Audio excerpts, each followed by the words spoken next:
قاعد تعبوا عليها والله تعبوا عليها. استيقظت أرملة فلاح على وقع حادثة مؤسفة تمثلت في قطع أشجار البرتقال ببستانهم من طرف مجهولين بحي الشيخ بن يحيى في بلدية العطافة. تغيظني أنا تعبوا عليها أولادي، تعبوا عليها أولادي وما تعبوش عليها والله ما أهدر عليها، تعبوا عليها يسر ولا عييت والله عييت منها ندير في الخدامة الفطور ونجري ونطلع ونهبط وقول لهم قطعوا شوف كيف أسرى.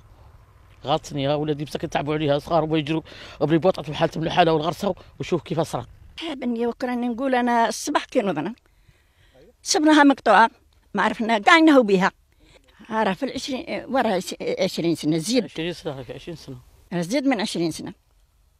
من جهتها المصالح الفلاحية لولاية عين الدفلة تأسفت لهذه الحادثة وأكدت بأنها لم تمنح أي ترخيص لقطع الأشجار خلال هذا اليوم، وهي نزع بستان بمنطقة الشيخ بن يحيى، بستان حمضيات. في الحقيقة نتأسف على هذه العملية. قوانين المعمول بها واضحة، وهي المنع التام لأي تجاوزات يقوم بهم الفلاحين بالنزع العشوائي للبساتين، حيث أن أي فلاح عنده بستان يشوف باللي فيه مشاكل، نقص الإنتاج، أمراض إلى آخره، ما عندوش الحق ينحيه أو يقرعه من بلاصتو حتى يطلب، حتى يدي رخصة من عند مديرية المصالح الفلاحية. الحبوا فيها كلش، فيها الحبوا فيها كاع كانوا يقلعوا منها وكانوا واعلة ربي دار هيك صار خسارة مليحة واعلة دير يقلعوا منها واعلة. كنا صايبينها، كنا نوسوا منها، ناكلوا منها، نبيعوا منها، نصدقوا منها.